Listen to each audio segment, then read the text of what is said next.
दोस्तों, स्वागत है आपका हमारे चैनल द यूनिक वर्ल्ड में। दोस्तों, अकबर बीरबल की सबसे ज्यादा मजेदार कहानी। दुष्ट काजी अकबर बीरबल की सबसे ज्यादा नई मजेदार कहानी।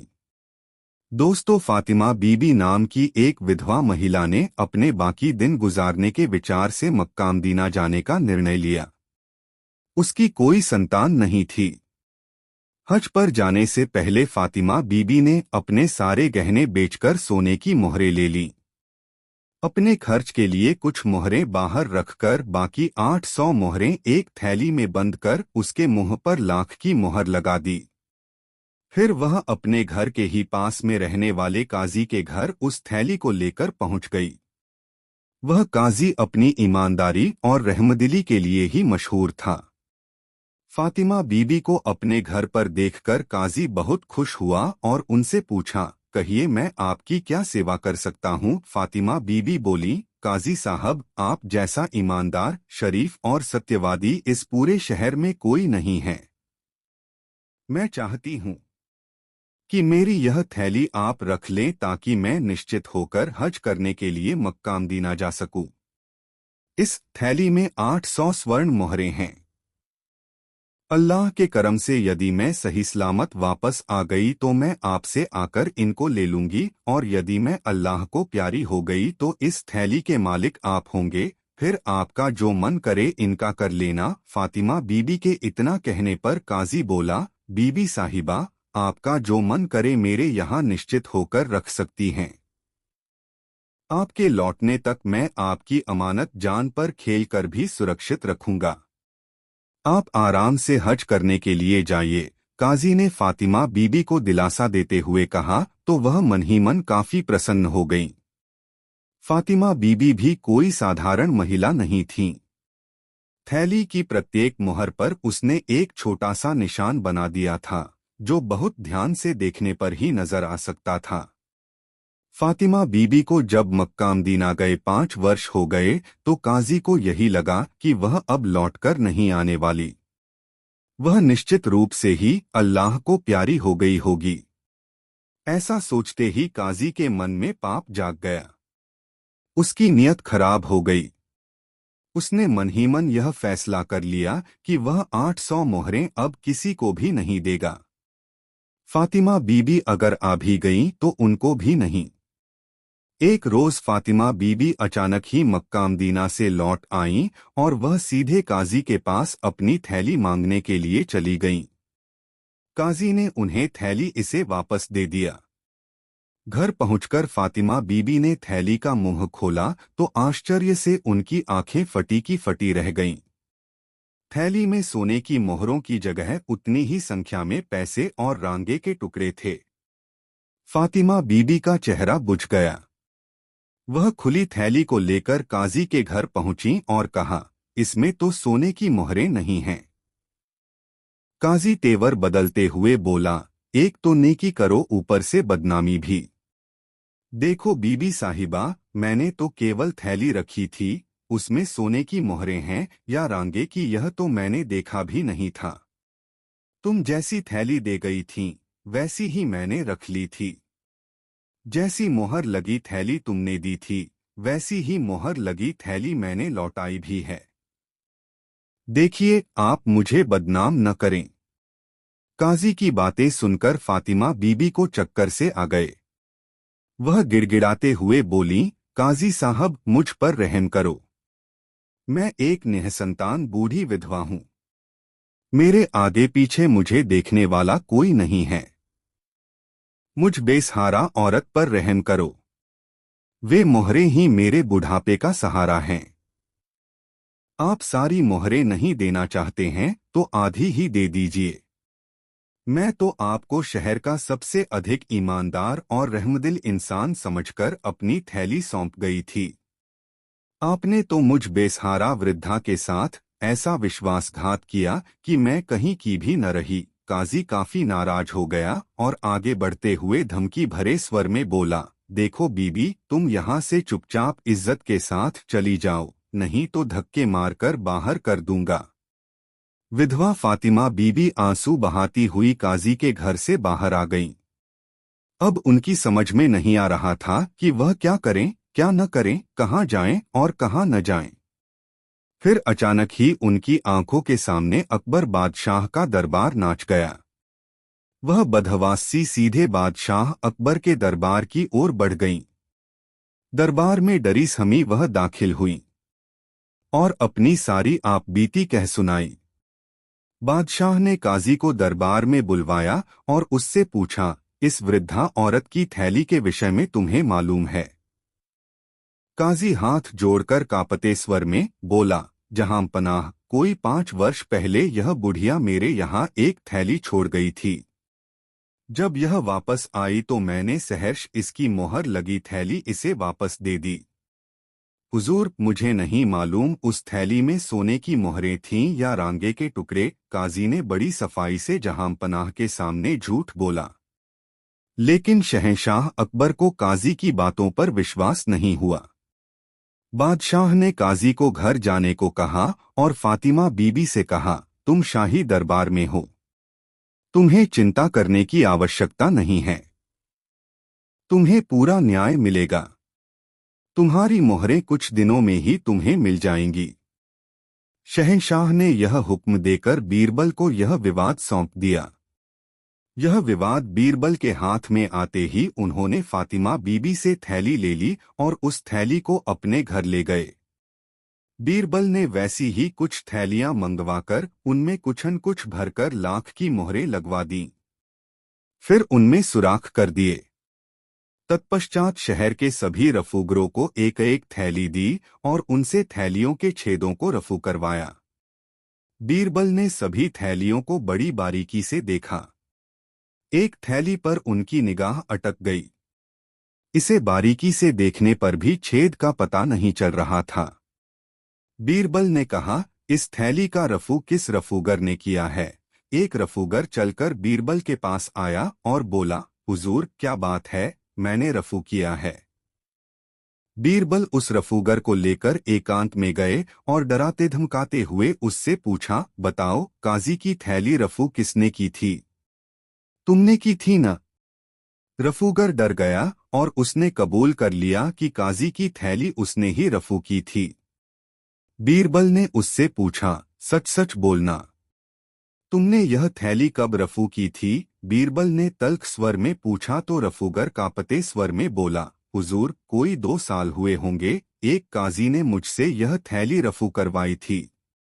क्या तुम्हें पता है उस थैली में क्या रखा हुआ था? बीरबल ने रफूगर को घूरते हुए पूछा तो रफूगर सच को छिपा न सका और उसके मुंह से निकल गया, हुजूर, उसमें कुछ तांबे के पैसे और रांगे के टुकड़े थे। काजी ने इस काम के लिए क्या तुम्हें कुछ दिया था? बीरबल की कड़क आवाज के आगे रफूगर बिल्कुल ही ढीला पड़ गया। वह थमती आवाज में बोला, 2 मोहरें मिली थीं, मालिक। क्या वे मोहरें तुम्हारे पास अभी भी हैं? देखो, सच का साथ दोगे तो मैं तुम पर कोई आंच नहीं आने दूंगा। बीरबल के यह कहते ही रफूगर बड़ी मुश्किल से बोला, हुजूर, झूठ नहीं बोलूंगा, एक मुहर तो खर्च हो गई है। हाँ, एक मुहर मेरे पास है, वह मुहर मुझे चाहिए। ज्यादा होशियारी दिखाने की कोशिश की तो शाही कहर से तुम्हें मैं भी नहीं बचा सकता। बीरबल के इतना कहते ही रफूगर भागा भागा मुहर लाने चला गया। बीरबल ने फातिमा बीबी और काजी को भी बुलवा लिया। रफूगर थोड़ी देर के बाद मुहर लेकर बीरबल के पास आया तो काजी उसको देखते ही डर गया। बीरबल ने रफूगर से मुहर लेकर फातिमा बीबी के हाथ में रख दी और कहा, तुमने अपनी मोहरों पर निशानी लगाई थी न? दिखाओ वह निशानी कहाँ है। फातिमा बीबी ने पलक झपकते ही अपना लगाया निशान बीरबल को दिखा दिया। अब बीरबल ने रफूगर की ओर थैली करके कहा, बोलो रफूगर, यह वही थैली है न? हाँ हुजूर, यह वही थैली है। रफूगर रुक रुक कर बोला, हाँ तो? बीरबल तल्ख आवाज में बोले, तुमने कहाँ पर रफू किया था? बोलो। रफूगर थैली पर हाथ धरते हुए बोला, यहाँ पर हुजूर। मेरा काम साफ नजर आता है। काजी के तो पसीने छूटने लगे। उसके पास ऐसा कोई जवाब ही नहीं था कि वह अपने बचाव में कुछ कह सके। बीरबल गरजकर बोले, इस काजी को जंजीरों में बांधकर जेल में डाल दिया जाए। इसके बाद काजी के घर की तलाशी ली गई और फातिमा बीबी की मोहरें उसके घर से बरामद हुईं। फातिमा बीबी ने अपना निशान सभी मोहरों पर दिखा दिया। बीरबल ने उन सारी मोहरों को उसे दे दिया। रफूगर को इनाम देकर जाने दिया गया। बादशाह सलामत बीरबल के फैसले से बहुत खुश हुए। दोस्तों, वीडियो कैसा लगा कमेंट में जरूर बताएं। दोस्तों, बसंत ऋतु में एक दिन बादशाह अकबर ने बाग में दरबार लगाने की इच्छा व्यक्त की। तुरंत बाग में दरबार लगाया गया, जहां बादशाह सिंहासन पर बैठे थे। बादशाह अकबर के पास ही बीरबल बैठे हुए थे, जो बादशाह की सम्मति लेकर न्याय कर रहे थे। न्याय का काम 5-6 घंटों तक होता रहा। उपस्थित लोगों का न्याय हो चुका था। उसके बाद एक व्यापारी आया। उसने अपनी अर्जी बादशाह अकबर के सामने रखी। बादशाह अकबर ने बीरबल से उसे पढ़कर सुनाने को कहा। आज्ञानुसार बीरबल ने उसे पढ़कर सुनाया। बादशाह अकबर की प्रतिष्ठा की अनेक पंक्तियों के बाद उसमें लिखा था, मैं अजमेर शहर का रहने वाला हूँ। देश विदेश में घूम फिरकर माल खरीदना बेचना मेरा काम है। जिस समय मैं बंग देशांतर्गत ढाका नगर में पहुंचा, वहां मैंने एक सौदागर के पास एक राजहंस देखा, जो बहुत सुंदर और गुणवान था। उसके पंख सोने जैसे थे। मैं उसकी सुंदरता का वर्णन नहीं कर सकता। आपके महल में रहने योग्य जानकर मैंने उसको खरीदने का विचार किया। फिर उस सौदागर को मुहमांगा दाम देकर उसको मोल ले लिया। उसे एक पिंजड़े में बंद करके यहाँ लाया तथा अपने कमरे में टांग दिया। वह पिंजड़ा हमेशा वहां टंगा रहता था। आज मैं जिस समय अपने घर वापस गया तो मुझको पिंजड़े में राजहंस नहीं मिला। मुझको शक है कि मेरे नौकरों ने उसे मार डाला है। मैं प्रार्थना करता हूं कि उसकी खोज कराकर अपराधियों को दंड दिया जाए। यह फरियाद सुनकर बादशाह अकबर ने उस व्यापारी के नौकरों को दरबार में बुलाने की आज्ञा दी। आज्ञानुसार उसके सब नौकर कुछ ही देर में दरबार में पहुंच गए। बादशाह अकबर ने उन नौकरों से अच्छी तरह पूछताछ की, परंतु जब कुछ पता नहीं चला तो उन्होंने व्यापारी से कहा, तुम्हारी चोरी का पता नहीं चला। हमने तुम्हारे नौकरों से पूछताछ कर ली। अब यदि तुम्हें किसी दूसरे पर शक हो तो बताओ। यह सुनकर उस व्यापारी का मुंह उतर गया। उसने बीरबल से कहा, जैसा आज मेरे साथ न्याय हुआ, यदि ऐसे अन्य न्याय भी होते हों तो फिर सच्चा न्याय कौन करता है? बीरबल ने कहा, मैं तुम्हारा न्याय किए देता हूं। फिर बीरबल ने व्यापारी के नौकरों को दोबारा बुलाने की आज्ञा दी। सिपाही नौकरों को ले आए। कुछ खोज करने के बाद बीरबल उनकी ओर देखकर बोले, क्यों रे चोर, तेरे मन में क्या विचार है? पक्षी को मारकर खा गया और उसके पंख भी पगड़ी में छिपाकर दरबार में आया है। वाह, शाबाश! इतनी देर से तो तूने स्वीकार नहीं किया, परंतु अब बोल, क्या कहता है? बीरबल को इस तरह कहते हुए सभी दरबारियों ने मुना। सौदागर के नौकरों में राजहंस को चुगने वाला भी था। उसने अपने मन में विचार किया कि कहीं मैं भूल में अपनी पगड़ी में पंख तो नहीं रख लाया हूं। ऐसा सोचकर उसने इस ढंग में धीरे धीरे पगड़ी पर हाथ फेरना शुरू किया कि किसी भी दरबारी को मालूम न पड़े। सब लोग नौकरों की तरफ देख रहे थे, परंतु किसी की भी दृष्टि उस चोर पर नहीं पड़ी। लेकिन बीरबल ने उस चोर को ताड़ लिया। उन्होंने उसके अलावा अन्य सबको छोड़ देने की आज्ञा दी। फिर बीरबल ने उससे अनेक प्रकार के प्रश्न किए, परंतु जब किसी भी तरह उसने चोरी करना स्वीकार नहीं किया तो उसकी पिटाई करने की आज्ञा दी गई। पिटाई की बात सुनते ही उसने डर के मारे तुरंत अपना अपराध कबूल कर लिया। बीरबल की इस बुद्धिमत्ता से न सिर्फ बादशाह अकबर ही बल्कि व्यापारी भी बहुत प्रसन्न हुआ। दरबारी भी बीरबल के न्याय पर वाह वाह कर उठे। दोस्तों, वीडियो को एक लाइक जरूर कर दे। 3 दोस्तों, एक बार बीरबल अपने किसी काम से काबुल गए। उनकी वेशभूषा देखकर लोगों ने वहां के बादशाह को शिकायत कर दी। काबुल के बादशाह के सैनिक बीरबल को दरबार में लेकर आए। काबुल के बादशाह ने उनसे पूछा, आप कौन हैं और यहाँ किस मकसद से आए हैं? बीरबल बोले, मैं एक मुसाफिर हूँ और देश विदेश की यात्रा करता रहता हूँ। काबुल के बादशाह ने कहा, तब तो तुम्हें देश विदेश के अनेक राजाओं के बारे में पता होगा। बताओ, तुमने कहीं हमारे जैसा बादशाह देखा है? बीरबल सिर झुकाकर बोले, हुजूर, आप तो पूनम के चांद हैं। आप जैसा अन्य बादशाह भला कौन हो सकता है? काबुल का बादशाह मन ही मन खुश होता हुआ बोला, हम पूनम के चांद हैं तो तुम्हारा बादशाह क्या है? बीरबल सीना तानकर बोले, हुजूर, हमारा शहंशाह तो दूज का चांद है। काबुल का बादशाह स्वयं को पूनम का चांद समझकर खुशी के मारे गदगद हो गया और बीरबल को छोड़ दिया और सादर अपने दरबार में बैठाया। दूसरे दिन बीरबल को वस्त्राभूषणों से नवाजकर विदा किया। बीरबल वहां से दिल्ली पहुंचे तो उन्होंने अपने मित्रों को यह बात सुनाई। यह बात एक मुंह से दूसरे मुंह होते हुए शाही दरबार तक भी पहुंच गई। बीरबल से जो दरबारी ईर्ष्या करते थे, उन्होंने इस बात को नमक मिर्च लगाकर बादशाह अकबर के सामने पेश कर दिया। अकबर बादशाह को यह बात बड़ी ही बुरी लगी। अगले दिन बीरबल दरबार में पधारे तो शहंशाह ने बीरबल से कहा, बीरबल, हम क्या सुन रहे हैं? तुम काबुल गए थे। बताओ, तुमने वहां के सुल्तान से क्या कहा है? बीरबल ने बादशाह सलामत को वहां की सारी बातें कह सुनाई। अकबर बादशाह नाराज होते हुए बोले, बीरबल, काबुल के बादशाह को पूनम के चांद की तरह बड़ा और हमें दूज के चांद की तरह छोटा बताकर तुमने हमारी बेइज्जती नहीं की है। बीरबल सहज भाव से ही बोले, बादशाह सलामत, आप यह क्या कह रहे हैं? मैंने तो वहां आपका गुणगान ही किया है। पूनम का चांद कितना ही बड़ा क्यों न हो, उसे कोई भी महत्व नहीं देता और वह तो अगले दिन से घटने लगता है। पल पल घटने वाली चीज तो हर धर्म में अशुभ, तुच्छ और त्याज्य मानी जाती है।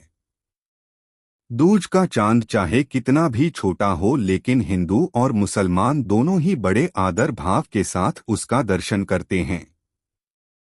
मुस्लिम महीना दूज से ही शुरू होता है। हिंदू लोग दूज के चांद को शुभ मानकर उसी दिन शुभ कार्य की शुरुआत करते हैं। इन सबसे बड़ी बात यह है कि दूज का चांद दिन प्रतिदिन बढ़ता ही है।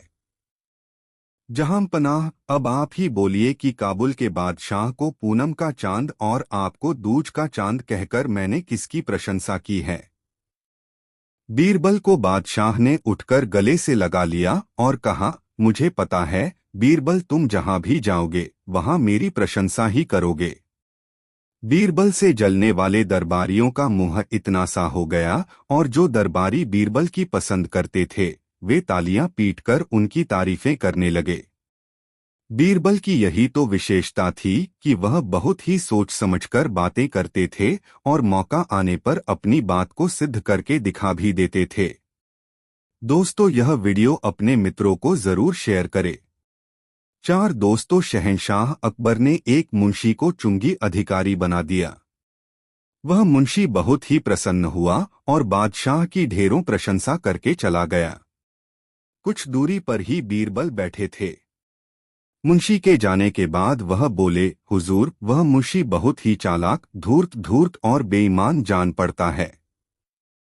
देखना, वह बेईमानी करने से बाज नहीं आएगा। बादशाह ने बीरबल की बातों पर कोई ध्यान नहीं दिया।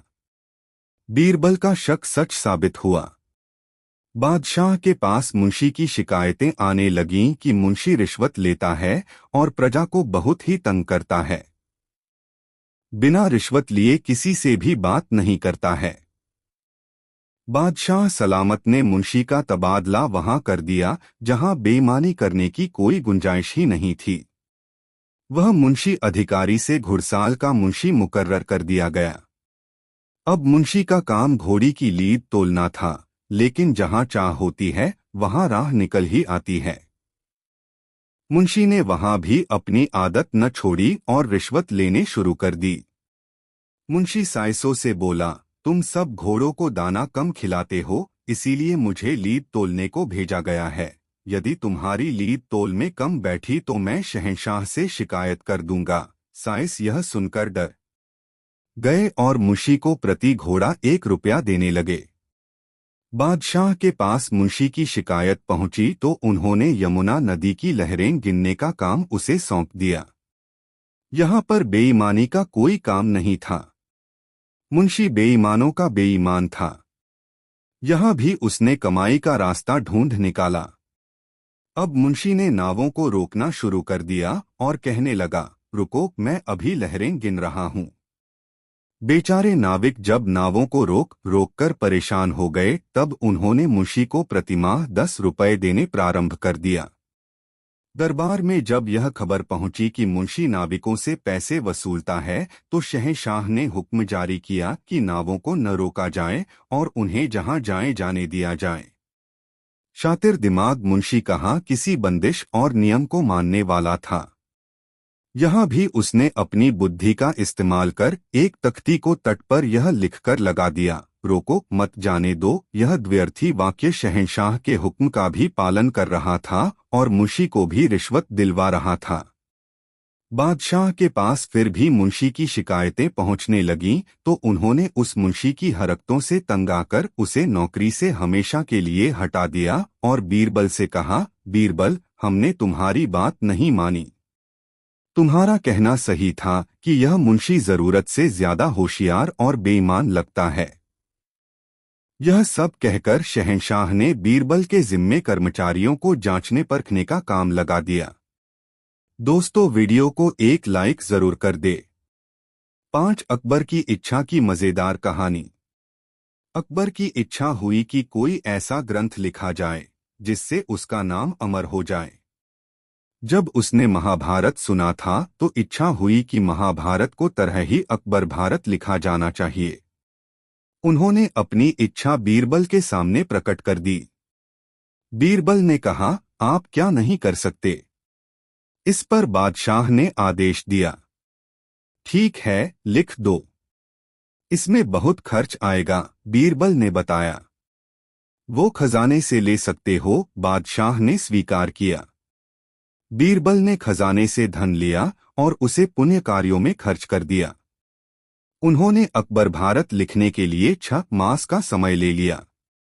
6 मास के बाद बीरबल एक ग्रंथ की पांडुलिपि लेकर पहुंचे जो वास्तवकार कागजों का पुलिंदा था और ऊपर नीचे लकड़ी के पट्टे लगाकर रश्मि कपड़े में बांध दिया गया था, जैसे पाक कुरान हो।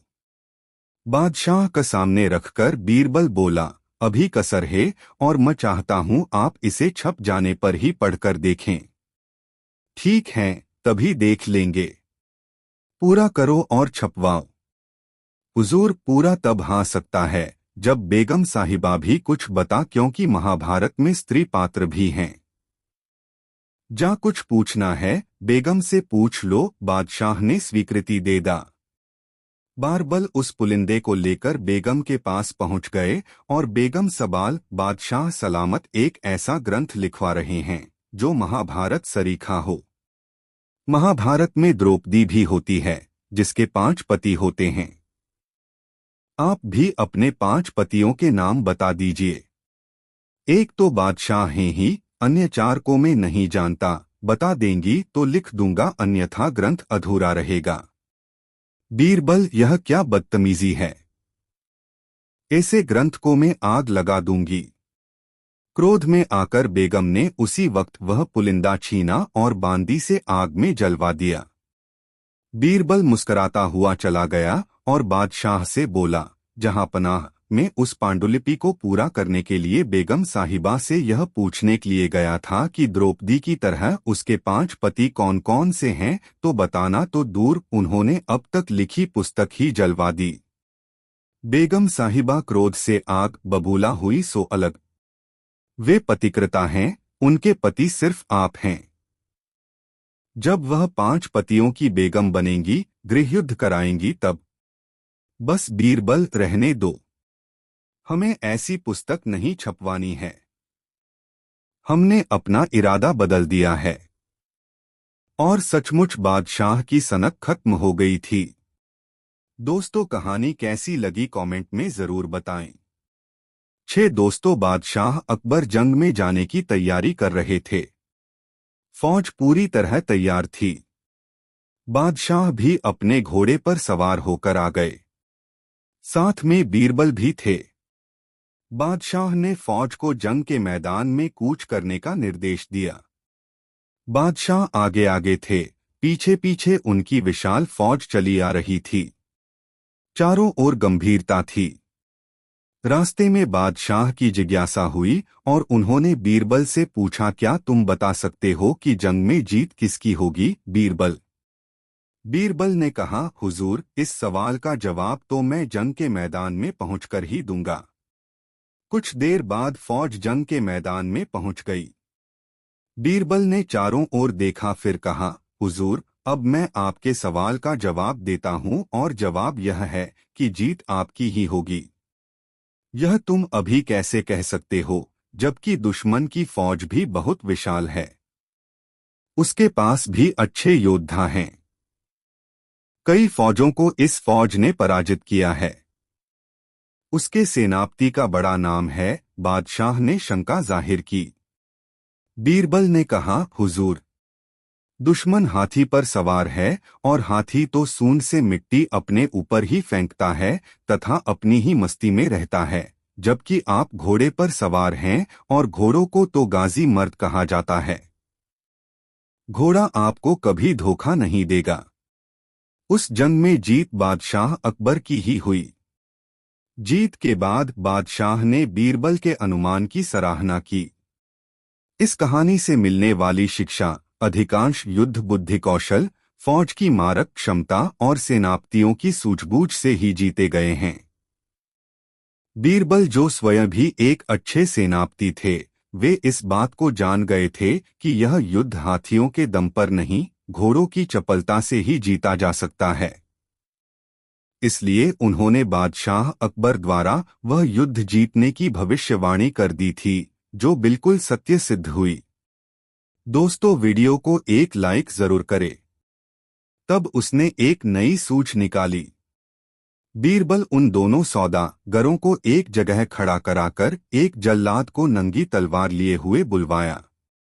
जब वह आकर हाजिर हुआ तो बीरबल उससे बोला, क्या देखता है, गुलाम को अभी मार डाल। बीरबल के मुख से इतना शब्द निकलते ही जल्लाद तलवार लेकर झपटा। उसका झपटना था कि नगर व्यापारी यानी नकली शेरली अलग हट गया। बीरबल उसकी ऐसी हरकत देखकर तुरंत ताड़ गया कि असल में यही गुलाम है। उसने उसकी कलाई पकड़ ली। नकली शेरली ने भी अपना गुलाम होना स्वीकार कर लिया और वह तुरंत कैद कर लिया गया। अनंतर दरबारियों के पूछने पर उसने कहा, असल में मैं ही अपने इस ईरानी मालिक असली शेरली का गुलाम था। मेरी आदत धीरे धीरे बिगड़ने लगी। मैं हमेशा इसे हटाने को ताक में था। जब मेरा मालिक मुझे दुकान पर अकेला छोड़कर बाहर चला गया तो मेरी नीयत बिगड़ी और उसका बहुत सा माल लेकर वहां से भाग निकला। घूमते फिरते यहाँ पहुंचा और उस चोरी के रुपयों से व्यापार करने लगा। चूंकि इस काम को मैंने अपने मालिक के यहाँ ही सीख लिया था, इस कारण व्यापार चलाने में मुझे कोई दिक्कत न पड़ी और मेरा काम धड़ल्ले से चलने लगा। अब मैं असली शेरली के नाम से विख्यात हो गया हूँ। इतने दिनों के परिश्रम से जो मैंने भारत वर्ष में अपना नाम प्रख्यात किया था, सो आज दैव के प्रकोप से मिट्टी में मिल गया। अब मुझसे गुलामी करते नहीं बनेगी, अतएव कृपा कर मुझे प्राण दंड की आज्ञा दीजिए। बादशाह ने शेरली से पूछा, शेरली, अब तुम इस आदमी को क्या करना चाहते हो? शेरली बोला, गरीब परवर, अब मुझे इसकी कोई जरूरत नहीं है। मेरी बात रह गई, अब आपके जी में जो आवे सो कीजिए। शेर अली के ऐसे संतोषप्रद वाक्यों से बादशाह को बड़ी प्रसन्नता हुई, परंतु उसने अपना राज किसी पर जाहिर न किया। बेचारा अपराधी नसीबा जीवन की आशा त्याग कर एक तरफ खड़ा था। बादशाह उसकी लक्ष्य लक्ष्य कर बोला, नसोबा, तुम्हारा अपराध प्राणदंड पाने के योग्य है, परंतु तूने मेरे साथ उपकार किया है और मैंने अभी तक तुझे उसका कुछ बदला नहीं चुकाया है, अतएव तुझे जीवन दान देता हूँ और पुरस्कार में तुझे दरबार का एक काम सौंपता हूँ। अब तुम उसी काम के सहारे से अपना जीवन निर्वाह करो। नसीबा खुशी के मारे फूला न समाया और बड़ी प्रसन्नता से उस पद को स्वीकार किया। बादशाह ने मन में विचार किया कि इस न्याय में बीरबल ने कमाल किया है, इस कारण उसको भी उचित पुरस्कार देना परमोचित है। बादशाह ने 3 पोशाक मंगवाई। उसमें पहली कुछ आभूषणों के साथ असली शेरली को और दूसरी बीरबल को तथा तीसरी नसीबा नामी गुलाम को देकर विदा किया। नसीबा शेरली के चरणों पर गिरकर अपने अपराध की माफी मांगी और उसको आदरपूर्वक अपने मकान पर ले गया। उसने अपना सारा धन शेरली के हवाले कर दिया। शेरली बहुत बड़ा व्यापारी था, उसका सारा कारोबार ईमान पर चलता था। उसने विचार किया, व्यापार से मेरे धन के अतिरिक्त जो कुछ नसीबा ने अधिक उपार्जन किया है वह उसके परिश्रम का है। उसने अपना असली धन लेकर शेष बचा धन नसीबा के हवाले किया और खुशी खुशी अपने ईरान शहर को लौट गया। दोस्तों, वीडियो को लाइक जरूर कर दे और कमेंट में बताएं ये नई कहानी कैसी लगी। 4 नाई की दाढ़ी कौन बनाए? बहुत मजेदार कहानी। बादशाह अकबर के राज में एक बार लंबी दाढ़ी का चलन हो गया। उस समय सेफ्टी रेजर नहीं थे, इसलिए नाई ही लोगों को हजामत बनाते थे। लंबी दाढ़ी के चलन के कारण नाइयों का कारोबार ठप्प पड़ गया। राजू एक ऐसा ही लेकिन लालची नाई था। उस समय बादशाह दरबार में आने वालों को तोहफे देते थे। राजू जब दरबार में आया तो उसे चांदी का सिक्का मिला, तो उसने उसे लेने से मना कर दिया और बादशाह से मिलने की हठ करने लगा। उस समय बादशाह भी अपनी प्रजा के प्रति वफादार थे। अकबर आए और नाई से परेशानी पूछी। राजू ने बादशाह को लंबी दाढ़ी के चलन का जिम्मेदार ठहराते हुए उसके व्यवसाय को ठप करने का कारण बताया। बादशाह कुछ नहीं कर सकते थे और सहमत भी हुए क्योंकि यह बात सही थी। उन्होंने ही यह चलन आरंभ किया था क्योंकि उन्हें लगता था लंबी दाढ़ी से वे ज्यादा बुद्धिमान दिखते हैं। राजू ने कहा कि बादशाह उसे आगरा में अकेला नाई घोषित कर उसके साथ न्याय करें। अकबर को भी बुरा लग रहा था, इसलिए उन्होंने एक फरमान जारी किया कि जो स्वयं दाढ़ी नहीं बना सकते वे सिर्फ राजू से ही हजामत बनवाएंगे। आज्ञा की अवहेलना करने वाले को फांसी की सजा दी जाएगी। राजू संतुष्ट होकर घर गया और आगरा का अकेला नाई बन गया। इस बात से उसे ऐसा भी लगा कि वह बिना डर के दाम भी बढ़ा सकता है क्योंकि अब तो वह अकेला नाई है। इससे आगरा के नागरिकों को महंगी हजामत बनवाने के लिए बाध्य होना पड़ा।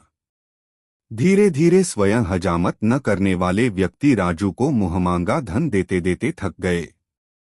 उन्होंने पुरोह को अपना नेता बनाकर बादशाह के पास भेजा, पर बादशाह ने तो स्वयं यह फरमान जारी किया था, इसलिए वे बीरबल के पास गए। बीरबल को पूरी कहानी बताई। बीरबल ने फरमान पढ़ा और पुरोह से पूछा, यह फरमान कब जारी किया गया? पुरोह, हुजूर, 8 महीने पहले। बीरबल, क्या राजू की भी दाढ़ी है? पुरोह, हुजूर, यह समय चलन के बारे में बात करने का नहीं है, आप हमारी समस्या का समाधान निकालिए। बीरबल, मूर्ख, मैं वही कर रहा हूं। अब बताओ, क्या राजू दाढ़ी है? पुरोह, मैंने उसे 2 सप्ताह पहले देखा था और तब उसकी दाढ़ी नहीं थी, लेकिन अब है या नहीं मैं विश्वास के साथ नहीं कह सकता। बीरबल, ठीक है, अब जाओ और उसे पकड़कर लाओ, उसे कहना बादशाह मिलना चाहते हैं। मैं भी तुम्हें वहीं मिलूंगा। पुरोह राजू को लेकर बादशाह के पास आया तो बीरबल भी वहीं बैठे थे। बीरबल, राजू, तुमने अपने अनाप शनाप मूल्यों से बहुत धन कमा लिया है। अब अच्छा है कि तुम बादशाह का यह फरमान वापस लेने की बात मान जाओ। बीरबल ने उसे बहुत समझाया, पर वह न मना करता और नहीं मानता। अब बीरबल उसे समझाते समझाते थक गए। बीरबल, राजू, जाने से पहले एक बात बताओ, तुमने आखिरी बार हजामत कब बनवाई थी? राजू, हुजूर, मैं हर सुबह अपनी हजामत बनाता हूँ। बीरबल, क्या तुम किसी और नाई के पास जाते हो? राजू, नहीं हुजूर, फरमान के पश्चात आगरा में मैं अकेला नाई हूँ। मैं अपनी हजामत स्वयं बनाता हूँ। बीरबल, जहां पनाह, आपके फरमान के अनुसार राजू को मौत की सजा मिलनी चाहिए। राजू, जहां पनाह, अगर आप मुझे मौत की सजा देंगे क्योंकि मैंने आपकी बात नहीं मानी, तो लोग कभी आपके ऊपर भरोसा नहीं करेंगे। अकबर, बीरबल, क्या तुम्हारा दिमाग खराब हो गया है? मैं राजू के काम से खुश नहीं हूं, लेकिन मैंने फरमान भी जारी किया था।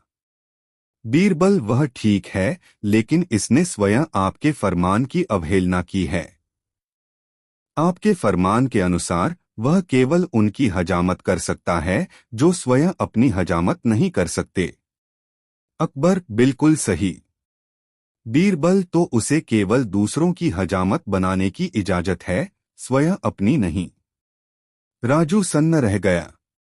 वह बादशाह की तरफ मुड़ा और बोला, जहां पनाह, लेकिन आपके फरमान के अनुसार अगर मैं अपनी हजामत नहीं करता तो मुझे अपनी भी हजामत करनी पड़ती। जो हजामत नहीं करते वे से हजामत करवाएंगे। तब बीरबल बोले, यह सच है, लेकिन तुमने फरमान नहीं माना क्योंकि फरमान में था केवल वे जो स्वयं हजामत नहीं कर सकते वे राजू से हजामत बनवाएंगे। अगर तुम स्वयं की हजामत करते हो तो तुमने फरमान की अवहेलना की है। राजू सफेद पड़ गया और बोला, जहां पनाह, इस फरमान के अनुसार अगर मैं अपनी हजामत नहीं करता तब भी फंसता, करता तब भी फंसता। कोई बात नहीं अगर मुझे मृत्यु दी जाती है। बादशाह ने राजू की तरफ देखा, तुम्हें तुम्हारे लालच की सजा मिलेगी। तुमने लोगों से हजामत के लिए 5 गुना धन वसूल किया है। पहले मैं कुछ नहीं कर पा रहा था क्योंकि यह मेरा फरमान था, लेकिन मैं तुम्हें मृत्यु की सजा नहीं दूंगा। बीरबल, क्या कोई और रास्ता है? बीरबल बोले, जहां पनाह, यह फरमान केवल आगरा तक सीमित है, इसलिए राजू को आगरा से बाहर निकाल दिया जाए और कानून तोड़ने के लिए उसे माफी दे दी जाए। शिक्षा, इस कहानी से शिक्षा मिलती है कि जो व्यक्ति गलत तरीके से सफलता पाते हैं, एक दिन वे अपने जाल में स्वयं फंस जाते हैं। संतुलित चरित्र के लिए स्वयं पर नियंत्रण आवश्यक है। दोस्तों, वीडियो को एक लाइक जरूर करें। 5 दोस्तों, वर्षा ऋतु थी। यमुना नदी में बाढ़ आई थी। लहरें किनारे पर आकर टकरा रही थीं, जिससे अजीब सी छप-छप की आवाज होती थी। शहंशाह अकबर का महल यमुना तट पर ही था। बादशाह गहरी नींद में सोए हुए थे। रात का सन्नाटा चारों तरफ फैला पड़ा था। छप-छप की आवाज जब बादशाह के कानों में पड़ी तो वह जाग गए और छप-छप की आवाज सुनने लगे। फिर इसके बाद बादशाह को नींद नहीं आई तो वह कमरे में ही उठकर टहलने लगे। टहलते टहलते वह खिड़की के पास आ गए और पानी से लबालब भरी यमुना नदी को अपलक देखने लगे। लहरों की छपछपाहट अभी भी उनके कानों में गूंज रही थी। तभी उन्हें ऐसा जान पड़ा जैसे नदी रो रही हो। शहंशाह के मन में सवाल उठ खड़ा हुआ कि आखिर क्या बात है? रात के सन्नाटे में सब सो रहे हैं मगर नदी क्यों रो रही है? अपने इस प्रश्न का जवाब वह नहीं ढूंढ सके तो बिस्तर पर आकर चुपचाप लेट गए। दूसरे दिन शहंशाह दरबार में आए तो सभी दरबारियों से यही प्रश्न किया कि नदी रोती क्यों है। बारी बारी से सभी दरबारियों ने अपनी समझ के अनुसार जवाब दिया, लेकिन किसी के भी जवाब से बादशाह को संतुष्टि नहीं मिली। इसी बीच बीरबल दरबार में पधारे। बादशाह ने बीरबल को देखते ही सवाल कर दिया, बताओ बीरबल, नदी क्यों रोती है? बीरबल इस बेतुके सवाल पर कुछ देर तक हतप्रभ खड़े रहे। फिर उन्होंने कहा, जहांपना, मैं आपके सवाल का जवाब तभी दे सकता हूं जब मैं नदी का रोना अपने कानों से सुनूंगा। बीरबल, नदी के रोने की आवाज तो मैं तुम्हें रात के सन्नाटे में ही सुना सकता हूं। बादशाह ने यह कहकर बीरबल को देखा। बीरबल रात होने पर शहंशाह के महल में पहुंचे।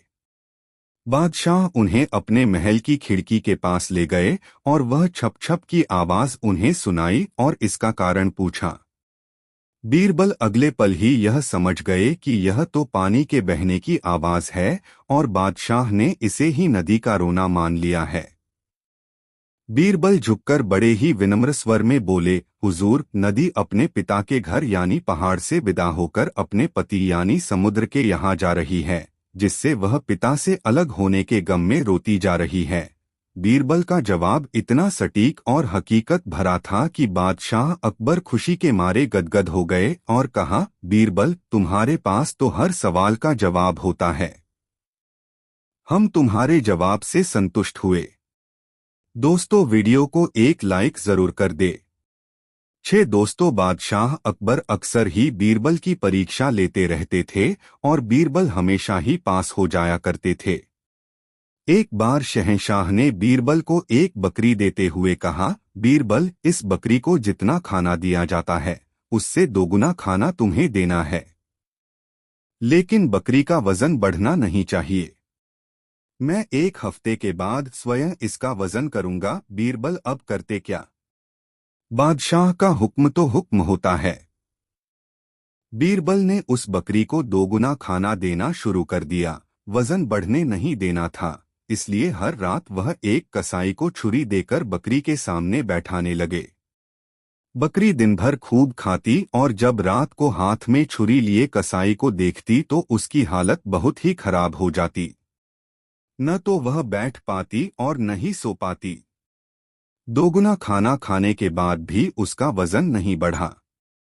1 हफ्ते बाद शहंशाह अकबर के सामने दरबार में बकरी को तोला गया। बकरी का वजन जरा सा भी नहीं बढ़ा था। जितना पहले था उतना ही था। शहंशाह अकबर को बहुत ही आश्चर्य हुआ।